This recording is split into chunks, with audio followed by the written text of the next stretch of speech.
test is wait till you see the one down the bottom here when they're coming in at different angles.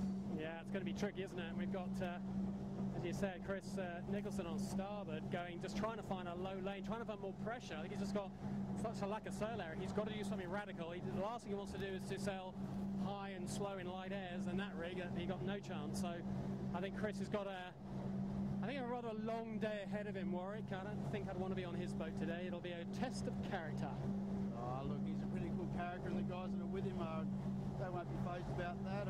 You know, they might have been trying to test something today with their second rig, but it's interesting to see, you know, that he pulled that move off, and you know, obviously it's smart. I mean, a lot of the guys even with the big rigs are getting sucked up in light air here, so he's just going to step down, clear his air, and potentially got a bit more pressure, a bit further away from the land.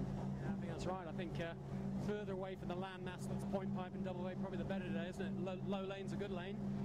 Let's see how it pans out. It's mostly a port jibe, of course, all the way down. There's not a lot of starboard.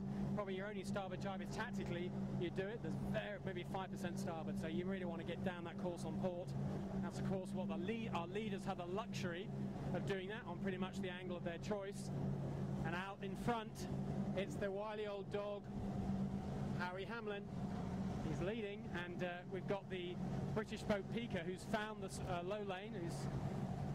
At the moment they're so low, I'm not sure they're going to lay out. It just depends what happens to the shift. It's between those two boats for the lead. If Harry doesn't have to jibe, he'll probably lead at the bottom. If he does have to jibe, then Pika will get it. Here's the rest of the group. Asco, we've seen them, Bob, do pretty nicely, haven't we? Asco earlier on this season in the light to medium. We've seen, I'd say, a very up and down season from Appliances Online, who are just in front of Asco. So Asco's on camera right now.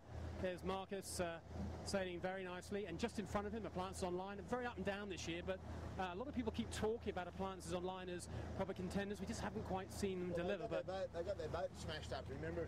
A few weeks ago, It's only just come back from the Munster shed. Absolutely right. And they've had to do it all, tune it all up again. So these three boats, there's Appliances, and just to the right here's Got to Love It 7. Just show us the third boat there, Simon. You'll see how close, and these are the boats that are really fighting it out for third, fourth and fifth. They're having a little bit of a battle to sail in the high lane. They're all trying to sail higher than each other to keep clear air. And you can see they've Got to Love It 7 and see all the water flying off the leeward side of the hull. That means they're heeling over more than they want to, but they need to try and defend that high lane. Well, they're certainly trying to defend the high lane, and they're sort of doing all right, but I'd say Appliances Online are threatening them a bit.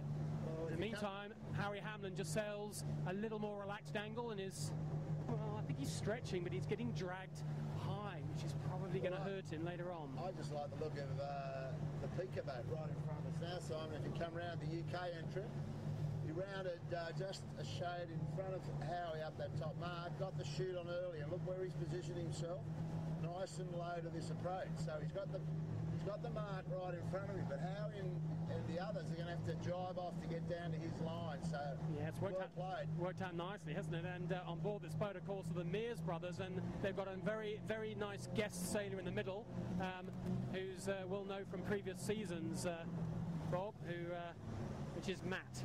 You know Matt Noble. Oh, Matty Noble, okay. Doing a super job. Normally he helms a Skiff. For this event he's decided to sail in the middle. I talked to him earlier on today. He has never sailed with these guys. He's never sailed with his boat up until about 35 minutes ago. Loose as a goose. Loose as a goose. Well, get the chute on. Matt's a very, very talented dinghy and skiff sailor, equally good at the back or the middle. Maybe the fact he's been away from the fleet for a couple of seasons is no bad thing. He comes at it fresh. Well, so nice job from these guys. He's going to build a minute lead out of this. By the time Howie, if he soaks down, he's going to be low and slow. But these guys have really nailed this run. And they're going to lay this in one. Pika was 12th last year overall. Had their moments, but certainly I talked to them before and they said they're hoping for anything, a single figure overall result would be nice, so anything top 10. But right now, well, maybe they're having thoughts that they could go a little bit better than that. Don't peak early, Mark Hurley. You know the rules. I love putting pressure, unfair commentators' pressure on boats. Well, there they go. I was talking about those other two America's old IAC boats that are doing some corporate racing. They're positioning themselves beautifully going up on that work. They just so I expect them to come into play. So there's a drop from our lead boat Pika, and the boys just to the left-hand side. There's Sydney Harbour Bridge and the Opera House in the background. We're down on the north-west corner near the Sydney Yacht Squadron. That's the turn mark. Here they go. They got a nice letdown. Well, quite nice. It's been a bit of an ugly rounding, to be honest. They really dropped too late, and they're coming at a bad angle. The spinnaker's not down. You can tell this is a crew that haven't sailed together, and what was a big lead is now evaporating to be a tiny one as Harry comes in. A very conservative drop from Harry. Got to love it, 7 going late on the drop, but they've got no rights coming in, so they'll have to drop the kite now.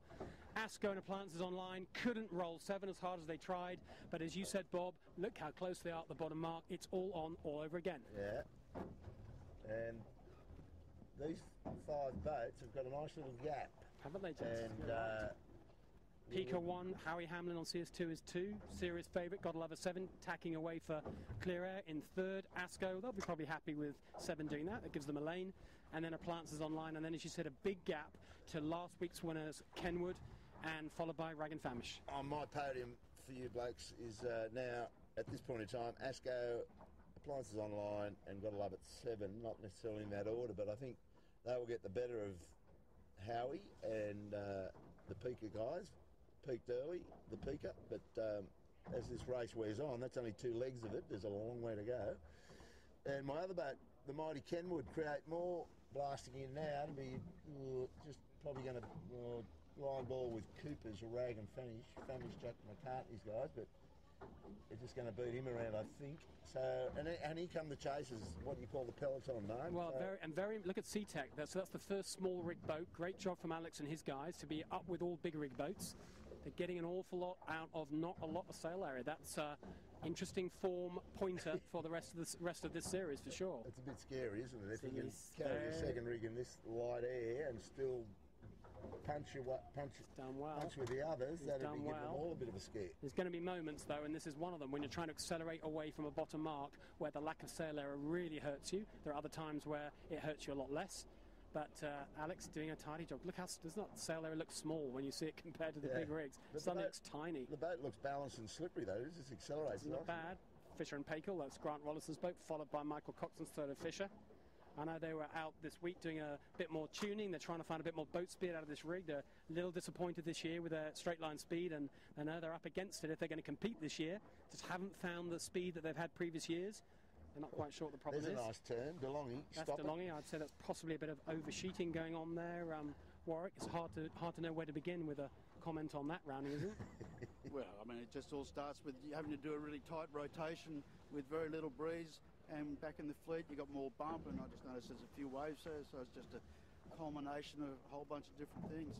I think what was really good to see though is that there's a whole bunch of different nationalities in the mix here. You know, we've got the Americans, the English, the Australians, and the Kiwis, all in that top group. And Queenslanders are out here, what? Queenslanders, yeah, they're from a different part of the world, that's right. Yeah, so you're right. So Simon Nern having a slightly challenging rounding. Light airs is always tricky.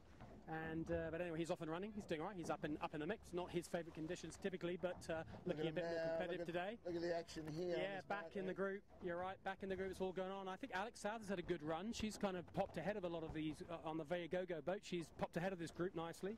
Smeg probably more in the pack than they'd really want to be. And as usual, a lot of boats fighting for the same piece of water. And that usually makes for a high heart rate. Well, this is the third leg. They're on their way back to the Double Bay turn mark, and then it's Spinnaker's on down to Chowder Bay. So tippy toe up there. Wouldn't mind getting closer to have a look at SeaTech's setup. See them. They're not. They've got 1 in and 2 out, but they're still generating some pace. Get up there. We'll tag along with these guys. Bruges has gone round to the south bit, hasn't it?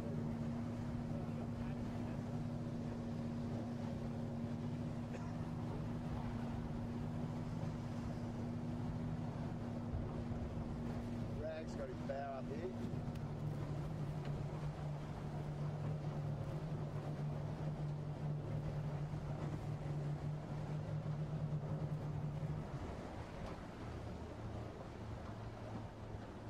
Where did 7, Mark, come round the marquee? They tack straight away. Yeah, that's how that's affected. Yeah, they were third. They were third on the water, but only by literally the odd half a boat length. There was nothing between the first 4 boats, so kind of all basically dead level. And she tacked away early for clear air. She had really no option to dirty air. And by tacking away early, she ended up having to sail under the dirty air of a lot of the approaching spinnaker boats, but they did get themselves up the track early. So I think they're just looking to have a chance to stretch their legs, not get too affected by the other upwind boats. We'll see how that's played out.